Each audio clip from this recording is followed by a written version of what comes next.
Alhamdulillahi Rabbil Alamin.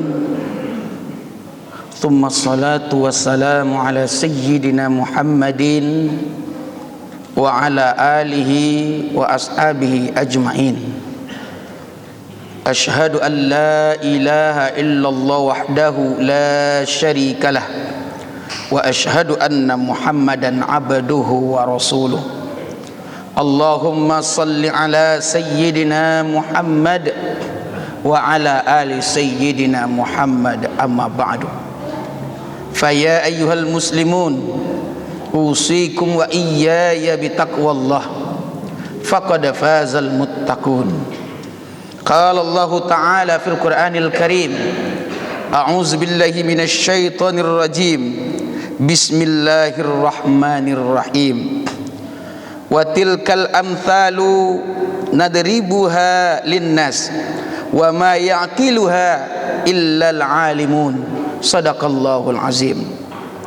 Hadirin kaum muslimin, tamu Allah yang berbahagia, rasa puji yang tiada henti terus dan selalu mengalir dari bibir kita dengan harapan semoga akhir dari segala kehidupan kita senantiasa tetap dalam rangka mensyukuri nikmat Allah.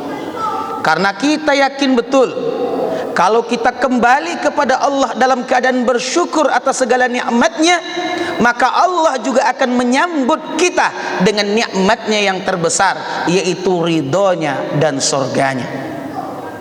Kemudian salawat yang beriring salam dengan ucapan Allahumma salli ala sayyidina Muhammad wa ala ali sayyidina Muhammad senantiasa pula mengalir dari bibir kita sebagai ungkapan rindu dan cinta kita kepada Rasulullah sallallahu alaihi wasallam.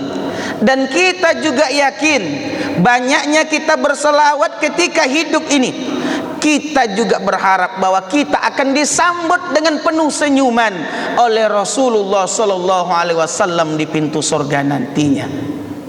Hadirin kaum muslimin sedang jemaah Jumat rahimakumullah.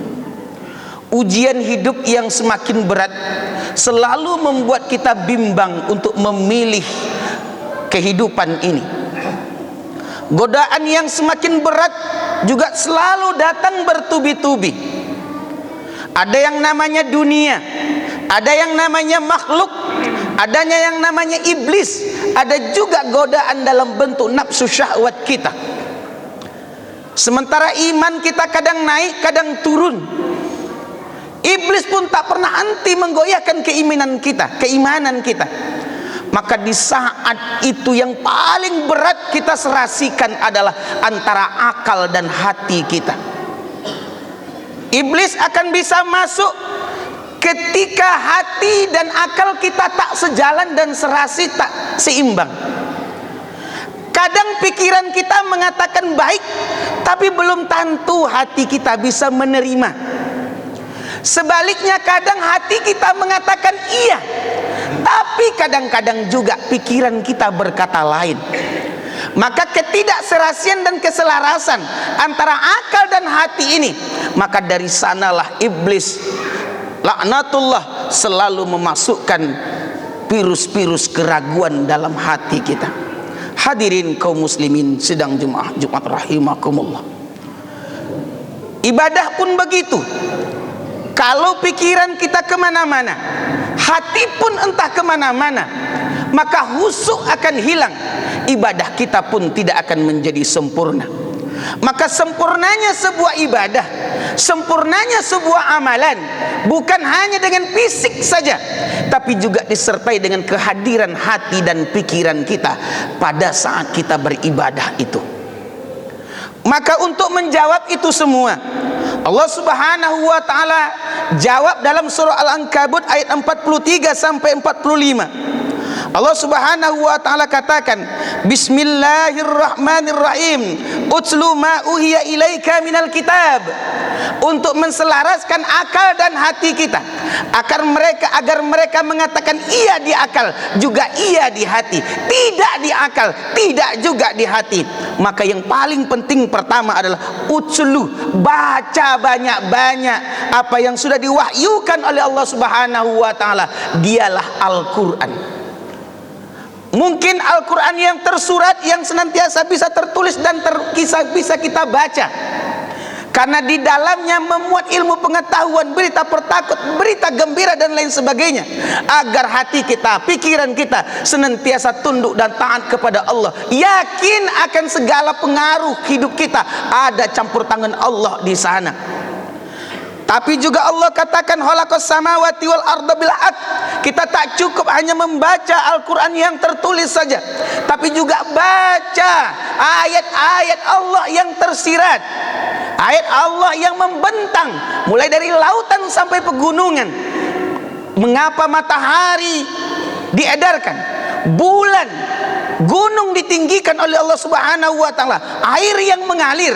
Sesungguhnya semua itu adalah ayat-ayat Allah yang juga mesti kita baca, menenangkan hati dan pikiran kita. Di sanalah akan jumpa keimanan kita, berimannya hati juga berimannya pikiran kita. Kemudian yang kedua, ketika kita banyak membaca Al-Quran yang tersirat dan tersurat, untuk menselaraskan hati dan pikiran kita perlu ada teknik yang kedua, yaitu wa aqimis shalah, dirikan salat. Karena dengan salat hati kita akan ingat Allah, dengan salat pikiran kita akan tunduk kepada Allah Subhanahu wa taala. Jelas pada ayat berikutnya dikatakan, innas salata tanha 'anil fahsya'i wal munkar. Sesungguhnya salat akan menjaga, memelihara diri kita, menjauhkan diri kita dari perbuatan-perbuatan keji dan mungkar. Karena memang keji dan mungkar tidak akan bisa kita lakukan kalau bukan suara hati. Keji dan mungkar tidak bisa kita lakukan kalau tidak ada perintah akal dan pikiran kita. Maka keselarasan antara hati dan pikiran, barulah tubuh kita bekerja menjadi sebuah amal ibadah dan tindakan. Maka ketika hati mengatakan ini benar, pikiran juga mengatakan benar, insya Allah amal ibadah yang kita lakukan juga akan benar. Kemudian yang ketiga yang tak kalah pentingnya untuk menselaraskan hati dan pikiran kita, Allah Subhanahu wa taala katakan, wala zikrullahi akbar. Banyak-banyak mengagungkan asma Allah, banyak-banyak mengingat Allah, sehingga dikatakan oleh Allah Subhanahu wa taala, fadhkuruni uzkurkum, ingatlah aku akan mengingatmu. Ala bidzikrillah tatmainnul qulub. Ketahuilah bahwa dengan banyak kita mengingat Allah, hati kita akan terobati, hati kita akan selalu ingat Allah, hati kita akan tunduk kepada Allah Subhanahu wa taala. Wa nunazzilu minal Qur'an ma huwa syifaa'un wa rahmatul lil mu'minin. Kami turunkan Al-Quran adalah sebagai obat bagi orang dan rahmat bagi orang-orang yang beriman. Hadirin kaum muslimin sidang Jumat rahimakumullah. Maka oleh karena itu, hati kita yang selalu tak sejalan dengan pikiran kita, mari kita tundukkan dengan memperbanyak baca Al-Quran. Mari kita serasikan dengan banyak melaksanakan salat. Mari kita tundukkan hati dan pikiran kita kepada Allah dengan juga memperbanyak zikir kepadanya. Fa'tabiru ya ulil absar la'allakum tuflihun.